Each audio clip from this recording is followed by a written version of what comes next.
everyone fine. Tirupati ತಿಮ್ಮಪ್ಪನ ಭಕ್ತರಿಗೆ big shock ಎದುರಾಗಿದೆ. ಇಲ್ಲಿ ಒಂದು ದೊಡ್ಡ ಆರೋಪ ಕೇಳಿ ಬಂದಿದೆ. ಈ ತರಹದ ಆರೋಪ ನಾವು ಇವತ್ತರೆಗೂ ಕೇಳಿರಲಿಲ್ಲ.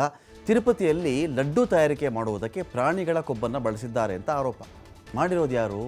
ಆಂಧ್ರ ಸಿಎಂ ಚಂದ್ರಬಾಬು ನಾಯ್ಡು ಅವರು ಸ್ಫೋಟಕ ಆರೋಪವನ್ನು ಮಾಡಿದ್ದಾರೆ. ಇಲ್ಲಿವರೆಗೂ ಏನಾಗ್ತಿತ್ತು ಅಂತ ಹೇಳಿದ್ರೆ, ಕರ್ನಾಟಕದ ನಂದಿನಿ ತುಪ್ಪವನ್ನು ತಿರುಪತಿ ಲಡ್ಡುಗೆ ಬಳಸ್ತಾ ಇದ್ದರು. ಕೆಲ ವರ್ಷಗಳ ಕೆಳಗಡೆ ಇಲ್ಲ ಇದು ದುಬಾರಿ, ಇದು ಹಾಗೆ ಹೀಗೆ ಅಂತೆಲ್ಲ, ನಮ್ಗೆ ಅಷ್ಟು ಕಡಿಮೆ ಕೊಡಿ ಇಷ್ಟು ಕಡಿಮೆ ಕೊಡಿ ಅಂತ ನಂದಿನಿ ಅವ್ರನ್ನ ಕೇಳಿದ್ರು. ಯಾರು? ತಿರುಪತಿ TTD ಅವರು. ಇಲ್ಲ, ನಾವು ಅಷ್ಟು ಕಡಿಮೆ ಕೊಡೋಕ್ಕಾಗಲ್ಲ, ಕಾರಣ ನಮ್ಮದು ಕ್ವಾಲಿಟಿ ಇದೆ, ನಮ್ಮ ಉತ್ಪನ್ನವೇ ಗುಣಮಟ್ಟದಿಂದ ಕೊಟ್ಟಿರ್ತಕ್ಕಂಥ ಉತ್ಪನ್ನ, ಇದು ಕಲಬೆರಕೆ ಇಲ್ಲ, ಇದರಲ್ಲಿ ಉತ್ಕೃಷ್ಟ ದರ್ಜೆಯ ತುಪ್ಪವನ್ನು ನಾವು ತಿಮ್ಮಪ್ಪನ ಸನ್ನಿಧಿಯ ಪ್ರಸಾದಕ್ಕೆ ಅಂತ ನಾವು ಕಳಿಸ್ಕೊಡ್ತಾ ಇದ್ದೀವಿ, ಹಾಗೆಲ್ಲ ಕೊಡೋಕ್ಕಾಗಲ್ಲ ಅಂದರೆ ಟೆಂಡರ್ ಕ್ಯಾನ್ಸಲ್ ಆಯಿತು. ಅವ್ರಿಗೆ ಯಾರ್ದು ಬೇಕೋ ಅವ್ರು ತೊಗೊಂಡ್ರು. ತಿರುಪತಿ ಟೆಂಡರ್ ತೊಗೊಂಡ್ರು. ಅವ್ರು ಆದಮೇಲೆ ಬೇರೆ ಯಾವುದೋ ಒಂದು ಕಂಪ್ನಿಯಿಂದ ಅವ್ರಿಗೆ ತುಪ್ಪ ಬರುತ್ತೆ. ಸೊ ಇಲ್ಲಿ ಆಂಧ್ರದ CM ಚಂದ್ರಬಾಬು ನಾಯ್ಡು ಅವ್ರು ಏನು ಹೇಳ್ತಾ ಇದ್ದಾರೆ ಅಂತ ಹೇಳಿದ್ರೆ, ಪ್ರಾಣಿಗಳ ಕೊಬ್ಬನ್ನು ಬಳಸಿದ್ದಾರೆ ಇಲ್ಲಿ. ಹಿಂದಿನ YSRCP ಸರ್ಕಾರದ ವೇಳೆ, ಹಿಂದೆ ಸರ್ಕಾರ ಇತ್ತಲ್ಲರಪ್ಪ YSRCP ಅವ್ರದ್ದು, ಜಗನ್ ಸರ್ಕಾರ ಇತ್ತಲ್ಲ, ಈ ಜಗನ್ ಸರ್ಕಾರ ತಿರುಪತಿಯಲ್ಲಿ ಲಡ್ಡುವಿಗೆ ಪ್ರಾಣಿಗಳ ಕೊಬ್ಬನ್ನು ಬಳಕೆ ಮಾಡಿಕೊಂಡು ತಯಾರು ಮಾಡಿದ್ದಾರೆ. ಆದರೆ ಈಗ ನಾವಿದನ್ನೆಲ್ಲ ಬಂದ ಮೇಲೆ, ನಮ್ಮ ಸರ್ಕಾರ ಬಂದ ಮೇಲೆ ಲಡ್ಡುಗೆ ಶುದ್ಧ ತುಪ್ಪವನ್ನು ನಾವು ಬಳಸ್ತಾ ಇದ್ದೀವಿ. ದೇಗುಲವನ್ನು ಎಲ್ಲ ಆಯಾಮಗಳಲ್ಲೂ ಎಲ್ಲ ಕಡೆಗಳಲ್ಲಿಯೂ ಕೂಡ ನಾವು ಶುಚಿ ಮಾಡಲಾಗಿದ್ದು ಈಗ ಗುಣಮಟ್ಟ ಸುಧಾರಿಸ್ತಾ ಇದೆ. NDA ಶಾಸಕಾಂಗ ಪಕ್ಷದ ಸಭೆಯಲ್ಲಿ ಚಂದ್ರಬಾಬು ನಾಯ್ಡು ಅವರ ಹೇಳಿಕೆ ಇದು. ಹಿಂದಿನ ಜಗನ್ ಸರ್ಕಾರ ತಿರುಪತಿ ಲಡ್ಡುವಿಗೆ ಪ್ರಾಣಿಗಳ ಕೊಬ್ಬನ್ನು ಬಳಸಿತ್ತು.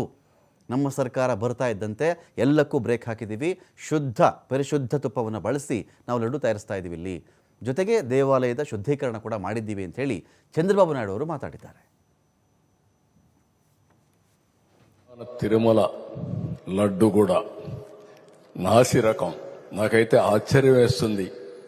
ఎన్ని కంప్లైంట్ చేసినా కడాన వెంకటేశ్వర స్వామి పవిత్రతను దెబ్బతీశారు. ఎన్నోసార్లు చెప్పాం.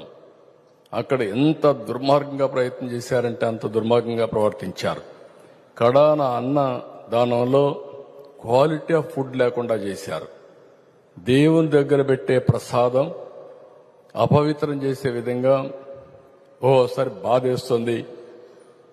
నాసి రకమైన ఇంగ్రీడియంట్సే కాకుండా ఎనిమల్ ఫ్యాట్ కూడా వాడారని, ఏది గీకు బదులు. ఈరోజు స్వచ్ఛమైన గీ తెమన్నాం, ప్రక్షాళన చేయమన్నాం, నాణ్యత పెరిగింది, ఇంకా కూడా నాణ్యత పెంచుతాం. అల్టిమేట్ గా వెంకటేశ్వర స్వామి మన రాష్ట్రంలో ఉండడం మనందరి అదృష్టం. ప్రపంచం అంతా మన దగ్గరికి వచ్చే పరిస్థితికి వచ్చారు. అలాంటప్పుడు వెంకటేశ్వర స్వామి పవిత్రతను కాపాడుకోవాల్సిన బాధ్యత మనందరిపైన ఉంది. ఇది కూడా చేస్తామని చెప్పి కూడా నేను మీకు తెలియజేస్తున్నా. కడాన తిరుమల లడ్డు